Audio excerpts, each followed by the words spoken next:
On this episode of UnWrapped, we're joined by Laura Dern and Jayme Lemons from the series Royale. What if then there's this character and we all get to ask your father? My mom and I have gotten the privilege of working together several times, but we'd never worked together. And that was definitely one of the great moments of my life, just looking in his eyes and being on a set with him.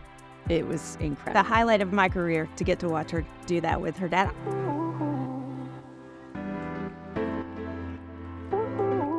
Hello, everyone, and welcome to the UnWrapped podcast. I'm your host, Emily Vogel, and of course, we are here with Andy Ortiz. Andy, how are you doing today? Dude, my face is itchy. We're at the official start of spring, and I just feel so yuck, and I'm in pain because my body was not feeling it during boxing. I'm sorry, let me start. I'm great, Emily. How are you doing? I'm good. I cannot believe it's the end of March. As you mentioned, spring is a-comin'. Is it coming? Is it here? In Chicago? How is it by you? Because we're right now, I think we're in that third winter, or we did the spring of deception, and now we're in third winter. So we've got a couple more weeks before. Where are you at with this? In New York, yeah, again, it's bizarre. The other week, it was, in the high 60s. I think it was almost 70, and then now back down to the 30s. But it's also kind of nice that it is still cold and cozy because it makes me feel better about myself when I stay in and watch TV shows all day instead of being outside and enjoying the weather. And we've seen so many amazing new shows with women at the forefront, women who are behind the scenes as well. One of my new favorite shows, Girls on the Bus. I would say, it's kind of like a Veep meets Sex Lives of College Girls kind of thing, in case you haven't watched it. Oh, interesting. So for me, it was the bold type, but if it was actually if it were a little bit older and way more political. So that's interesting that I see it. Bold type works too. But Andy, I know you've been doing a lot of interviews and coverage around that. What are some of the conversations you've had around that? I got to talk to Carla Gugino, and Carla Gugino is just an icon. I love her so much. It took everything I had to not talk to her about Spy Kids. Now, to be clear, I 100% mentioned, hey, I loved you in Spy Kids, because that's just who I am as a person. And I love her in this. And then Melissa Benoist is in this, which is huge because it's her first major TV role since Supergirl, which I've made no secret of my love of that show. I go back and forth on certain aspects of the show, but I love the cast. They are absolutely incredible together. And there's also a lot of amazing women behind the scenes as well. Earlier today, I actually got to chat with Kira Cedric, who also speaks, I don't want to give any spoilers, but she also speaks about her experience getting to direct one of the episodes of Girls on the Bus. Great episode. It's a great episode. But yeah, no, Kira Cedric directed, and then it's three female showrunners. It's Julie Plec and Ria Mamoon and Amy Chozick, who the story of the Girls on the Bus is based on her book. Another show on Max that came out this month is The Regime, with none other than Kate Winslet at the forefront of the series. As a dictator. So that is super fun to watch. I would follow Kate Winslet as a dictator. Is that wrong to say? Maybe. But is it honest? Yeah. Yeah, I for sure would. If that's my new religion, my new country, I'm following Kate Winslet for sure. I will follow her to the end of the world. 100%. Maybe not into the ocean, but close.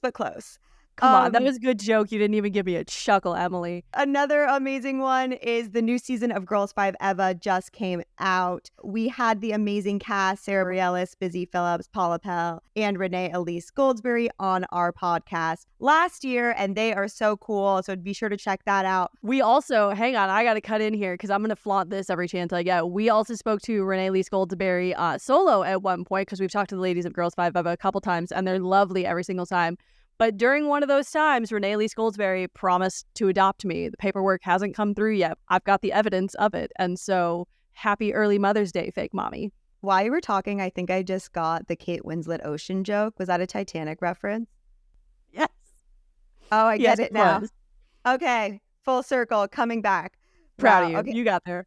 Okay, yes. Renee is going to adopt Andy, so stay tuned for that as the adoption papers come through. Today, another amazing show that we love is Royale. Talk about creating opportunities for yourself. These women who star in this series are just incredible. It is an all-star cast. We were fortunate enough to chat with the amazing Laura Dern, who is one of the stars of the show, as well as a producer, and her producing partner, Jayme Lemons. So that was really, really fun. And we have an exciting interview for you all. So Andy, should we roll it? Let's do it. Laura and Jayme, hello. First and foremost, we start every one of our conversations with the same question. It's a very important question. How are you both doing today? Genuinely, how are you? Wow, that's great. The most genuine question we had. Thank you for asking. You know, I'm with Jayme getting to talk about something we love deeply, which is like getting to tell stories. So I'm doing great. My son fed the dog, so that is good. I am also good because I slept really well last night. And I am also good anytime I get to sit by my best friend. Yay. But how are you guys? I'm so sleepy. January is the month that went on for 8,000 years. It's finally February. I am going to visit my best friend in St. Louis this weekend. We're doing a spa day for her 30th birthday, so I'm excited. I'm sleepy, but I'm excited. Nice. Emily, how are you?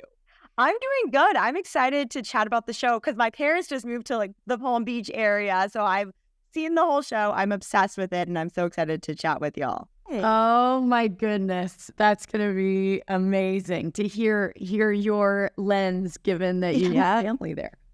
Yes. Okay. So now, Laura, you probably don't even remember this, but we had dinner together maybe 2 years ago at TIFF at the Sony Pictures dinner, and it was like you were sat next to me, and Hugh Jackman was across, and like Florida, the whole gang was there, and we spent, I think, the whole night talking about The Bear, the show, because it just came out. I remember well. Laura's obsession. And you are maybe the only person who knows, like obsessed, and no one had ever heard of it. No one, there wasn't much marketing, like no one had heard of it. And so when I finally was talking to you, we just spent the whole night obsessed with it. And now obviously it's gone on and won so many awards. And AO's looks on the red carpet, I've been obsessed with them. And they've actually looked so much like a lot of the costumes and a lot of the looks that the women in your show rock, on their day to day. But so basically, I'm like, I want to talk about the fashion. That was a long way of me saying, first good of to all, see you I think again. you two are tastemakers, clearly. Clearly. And the fashion is something to start with. Alex Friedberg, who is an amazing costume designer and now a deep friend of ours who, at this point, we did Enlightened, the show with. I did Big Little Lies with Alex. She's a master, and she just came in and created, a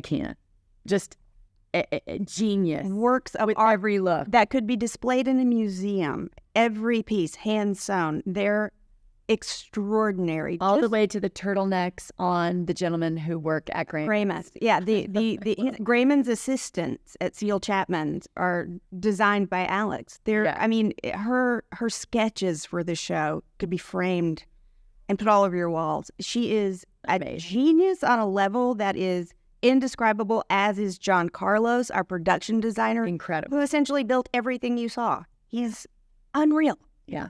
I'm a little bit mad that I wasn't invited to this dinner, Emily. I know it was an event, but like I'm in Chicago. No, thank God I had Emily, because literally I needed her. We were in a silo talking about The Bear. But so like I'm a Chicagoan. I'm in Chicago, so The Bear is like very near and dear to my heart. So we could do this whole interview about The Bear, but we won't. What I do, I have never seen it. I'm so sorry. I'm probably the only one, and I only watch things on AppleTV Plus. Well, let's talk about a Company great show Man. that's on Apple TV Plus. You may have heard of it. It's called Palm Royale.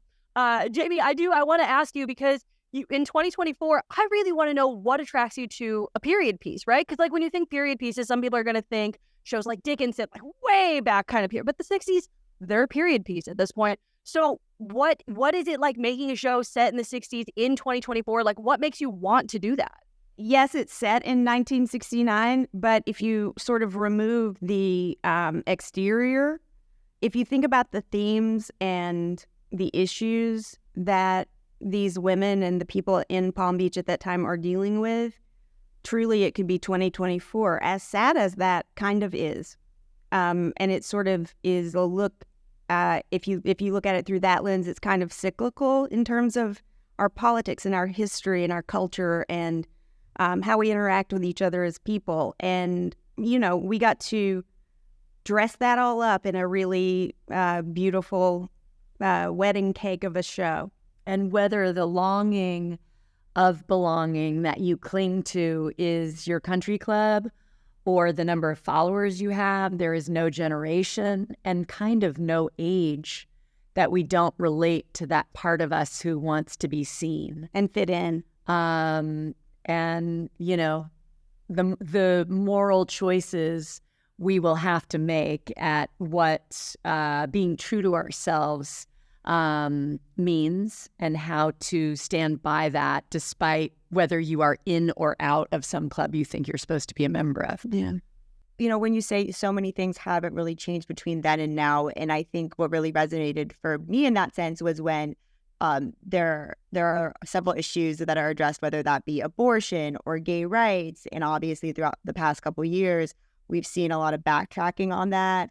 You know, whether that be the reversal of Roe v. Wade or, you know, don't say gay, especially in Florida. You know, was this always a part of the storyline to, like, you know, have these issues highlighted? Did you decide to highlight them more because of it, or what was the methodology around that?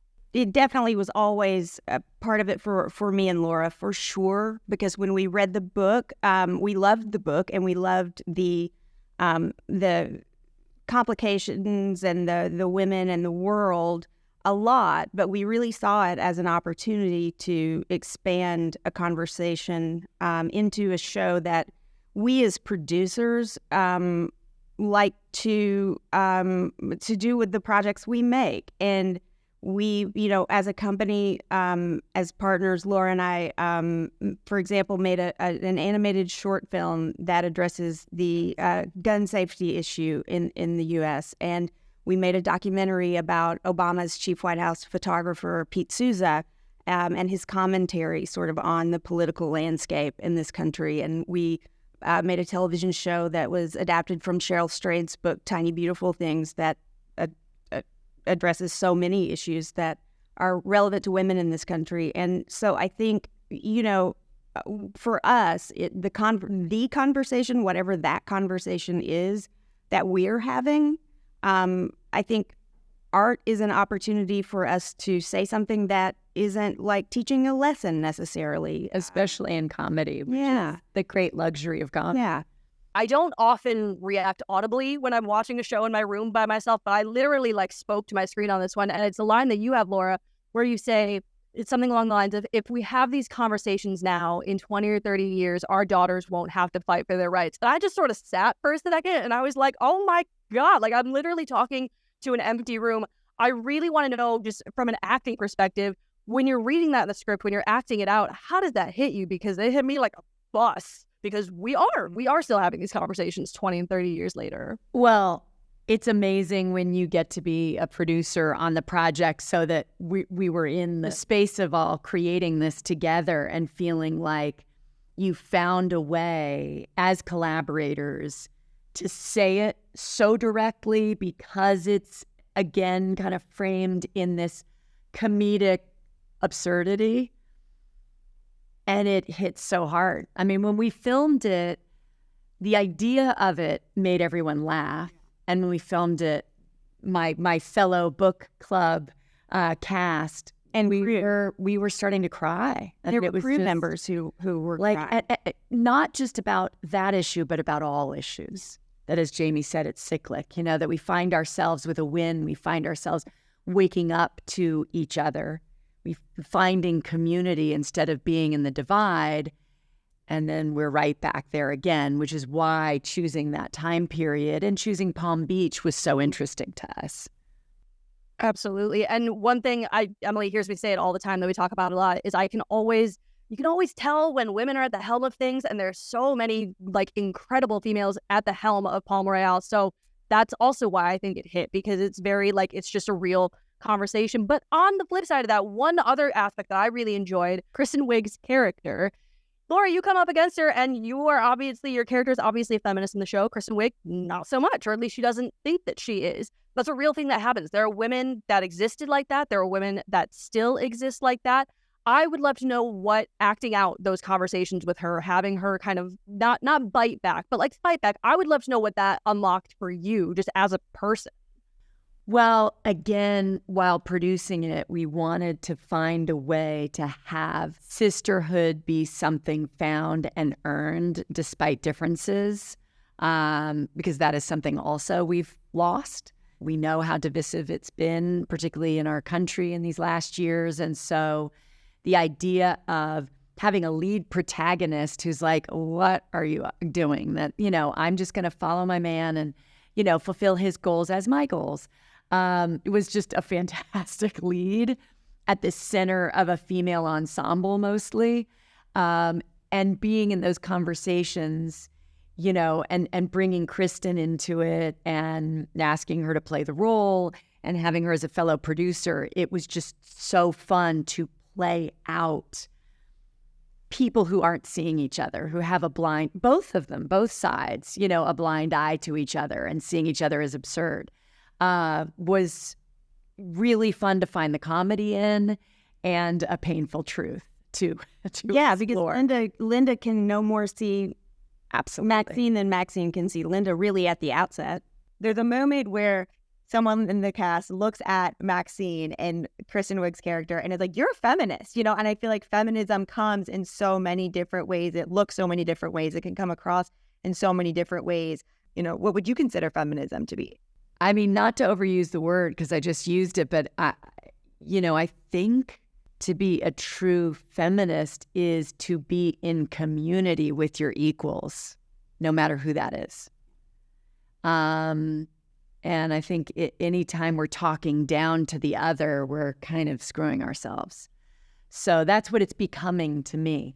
One of my favorite moments was being at an amazing rally amongst some incredible men marching together, a feminist rally, and just reframing what that means. Even, jokingly, I've been saying, everybody's like, it's about sisterhood and connecting with your sisters. And I was like, oh, I guess my deepest sisterhood, like emotional connection in this show is with Ricky Martin. And it is like the deepest emotional friendship where I feel seen and he feels seen. And so, yeah, redefining what any word means so that it includes everybody. I think it's also sort of stepping into your power and not being ashamed of it, and owning that it's okay to do the things that feel right for yourself, whatever that is. And, it doesn't have to be Linda's version of it and it doesn't have to be Maxine's version of it, but if it's right for you. And I think, look, my partner is an incredible example of an activist, feminist warrior. And by the way, if none of you have seen a speech that she just gave at the Oh my gosh. and I'm going to, and all your listeners, check out Laura Dern's speech at the Environmental Media Association because she addresses it so well about the divide in the country and how it can be overcome if we are looking at each other as equals and how things can be healed from the planet to each other. And I think being a feminist is just is walking the walk. I think it's what you also just did. Hype up your best friend. Like, tell people that this person's doing something incredible. I love that. It's easy when it's this one. Listen, I fully believe it. And that actually, Jayme, I have to ask you, when you have a partner like me, Laura Dern, I just want to know what your favorite part of working together is, right? Because, I mean, you do what you love. You never work a day in your life. Do it with who you love. I have to imagine it's even more so. For you, what's like that one thing that keeps you going every day? Like, I love working with Laura, and this is why. First of all, it is a dream come true for me. The dream of my life is getting to do this work with her. That is the truth. She knows it, and it is the truth. I love the creative sharing that we do because we have a very Aligned taste. So Yeah, it's very easy for us in that way creatively. And my favorite thing about it is the moments that we fall apart with laughter, which is often, and nothing is funnier to me than when we make each other laugh. Those are like core memories too, when you can remember just having evenings, just belly laughing with your yeah, I'm getting emotional now, guys. I wasn't prepared to be that sentimental. Well, you're on your way to a very important process, so you're getting ready. Laughs and belly laughs with your friend at the spa. She's also having her first baby. And I'm allowed to say that because she announced it already. So we're going through some big changes. Get it? Listen, when Laura had her first baby, I get that feeling, and now It's amazing. Now he's a grown man, and I'm old. I don't know. That just went down a sad path in my brain. I might cry now.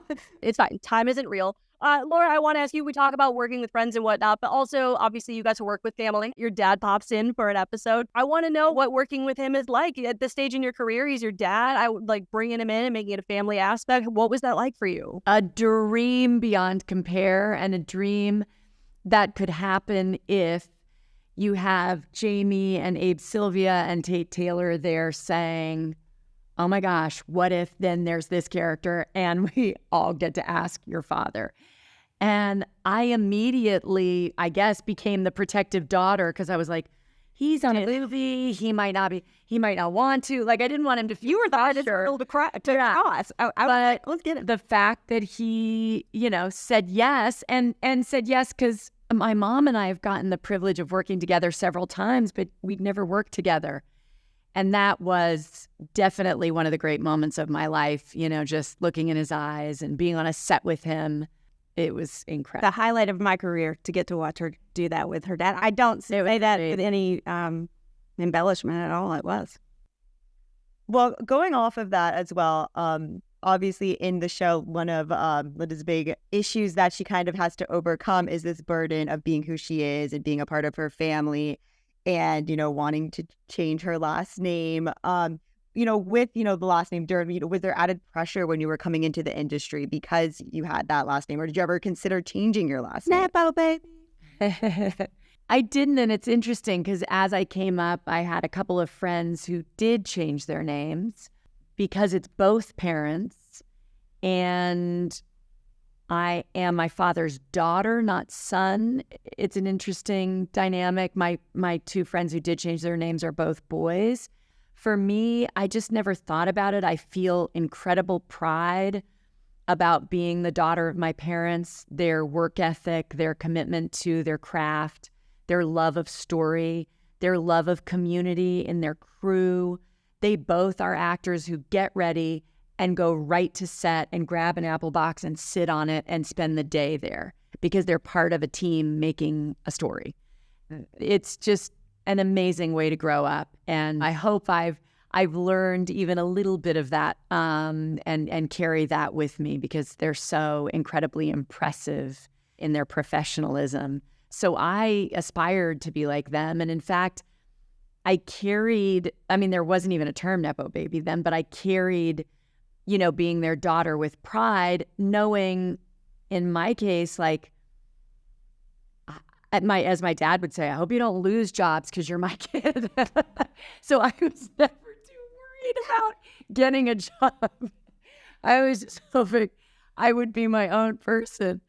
But it's, amazing. And again, I started my first movie, I was 11. I started auditioning at 10. So it just wasn't even in my mind. And I was already an established actor in my teenage years. And you made such original choices, not to jump on your answer, but you didn't make you didn't run after the things that you could have run after so easily, and you made Mask, and you made Smooth Talk, and you made to be fair, which is very kind of you, I got chosen for those movies. Like, wow. I know some movies for other things. I know some big movies you were offered and you turned down, and you chose to make Citizen Ruth and Rambling Rose and things like that. So. Yeah.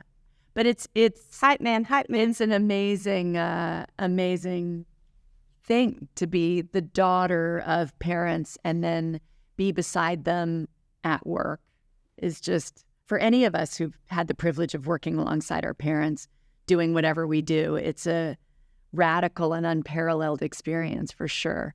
I think whether it be family or people you care about, whether it's you two working together, whether it's working with your parents, I think it's getting to work with Andy. It's such a special thing, and being able to work together on multiple projects. One person though, Laura, who you've collaborated before, is you were, in a Taylor Swift music video. And I'm curious, do you think y'all collaborate and maybe have Taylor in a Jaywalker picture at one point? Jaywalker Taylor's version? Yeah, exactly.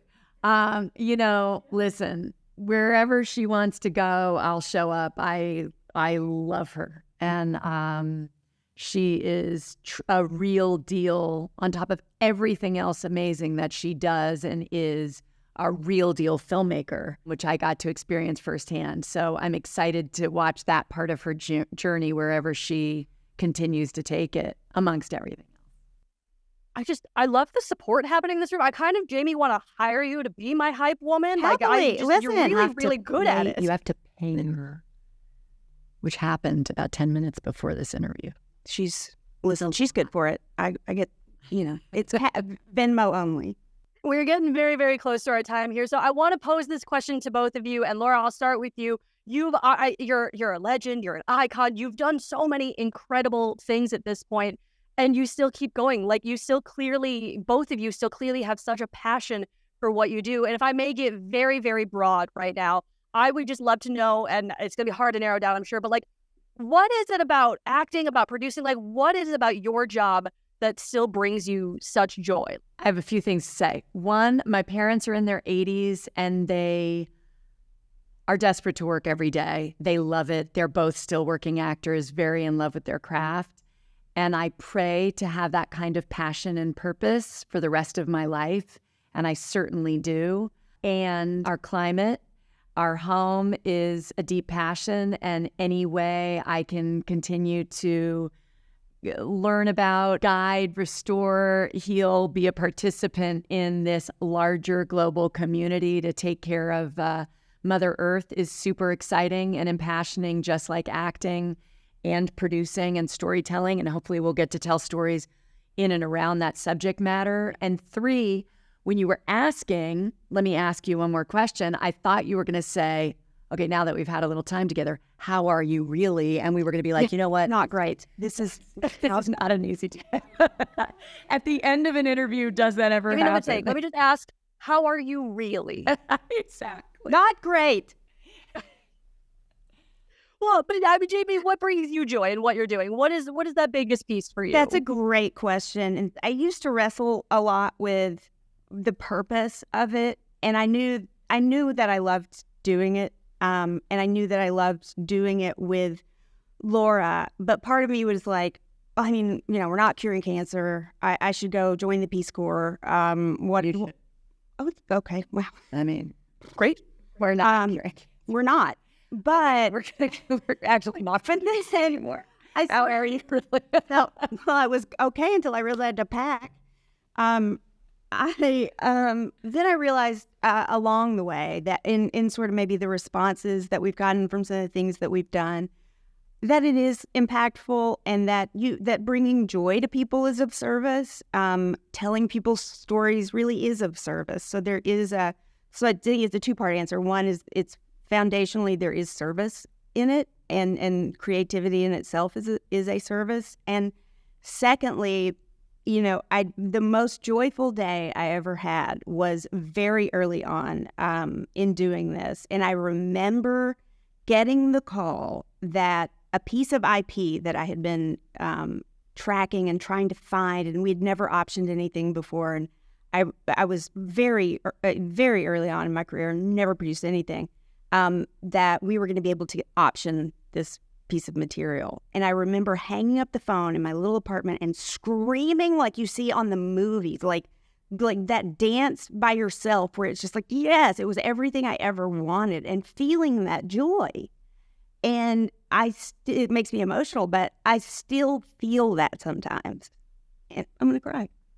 That's amazing. So as long as I feel that, I'll keep doing it. When I stop feeling that, then I am going to quit. Yeah, but you can also still join the Peace Corps and produce from the Peace Corps.